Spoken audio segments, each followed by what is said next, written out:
shirkan waxa weeye shir bila oo ay iskugu yimaadaan hay'adaha cadaaladda ku lugta leh haddii ay noqoto garsoorka oo maxkamadaha iyo xeeraalinta ciidamada booliiska maamulka gobolka Banaadir iyo caasimadda Muqdisho wasaaradda amniga wasaaradda cadaaladda ciidanka asluubta iyo ra'iisul wasaaraha oo isaguna runtii jeergalayo ka soo qayb gala ujeedooyinka ugu waaweyn ee shirkan laga leeyahay waxa weeye sidii dib u habeynta cadaaladda loo dardargelin lahaa muddadii aan xilka qabtay nimid waxaan ku dadaalay in dib u habeyn ballaaran lagu sameeyo cadaaladda marka waxa noo soo baxay cadaaladdu inaanay ahayn oo kaliya ta maxkamadaha ee loo baahan yahay dhammaan hay'adaha cadaaladda lugta ku leh in dib u habeyn lagu sameeyo isla markaana in la abuuro jawi wada shaqayneed oo wanaagsan oo ka dhaxeeya hay'adaha si ay u fududaato cadaaladii loo hirgeliyo arrimaha ugu waaweyn ee maanta shirkan si gaar ah looga hadlayo waxa ka mid ah fulinta xukuumadda iyo go'aamada ka soo baxa garsoorka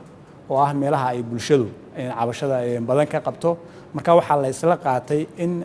dhammaan xukuumadda ka soo baxa garsoorka sida ugu fudud loo fuliyo waxa la isla jeexay wadadii lagu fulin lahaa oo garsoorkii inuu hogaamiyo ciidankii booliskuna uu ka kaalmeeyay garsoorka fulinta go'aamadaas arrintaas oo runtii aan isleenahay wax badan ay ka taraysaa ummaddu inay hesho cadaaladda ay u ooman tahay ay raadinayso arrinta labaad iyaduna muhiimka laga hadlay waxa weeye la dagaalanka been abuurka waxa runtii dhibaatooyinka waaweyn ee dalka ka jira ee garsoorka haysta cadaaladda caqabadaha ku ka mid ah in dadka in la sameeyo dokumentiyo badan oo been abuur dokumentiyadii dawladda markaas sidii taa loola dagaalami lahaa ayaa iyadana laga hadlayay waxa la isla qaatay in laga soo bilaabo booliska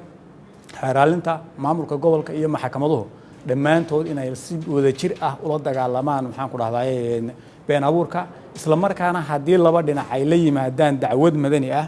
oo la ogaado mid ka mid ah inuu document been abuur ah in dacwadda madaniga inta dhinac la dhigay dacwad ciqaaba lagu ogo iyadoo loo gudbinayo hay'adaha ay khusayso isla markaana halka lagu sameeyo dokumentiyada been abuurka laga bilaabo la dagaalanka been abuurka hay'adahaas marka ay iska kaashadaan waxa iyagana laga hadlayay dib u habeynta arrimaha dhulka oo iyaguna runtii ah meelaha dhibaatooyinka waaweyn ay ka jiraan oo maamulka gobolka Banaadir iyo dawladda hoose iyagana loo xil saaray iyo maxaan ku dhahdaa dokumentiyadii dawladdu lahayd ee dadku shacabkii gacanta ku hayeen soo celintoodii arrimahaas ugu mudnaa arrimaha maanta laga hadlayay laakiin shirku waa shir bilaa oo joogta oo soconaya oo mar walba laga hadlayo dib u habeynta cadaaladda dalka guud ahaan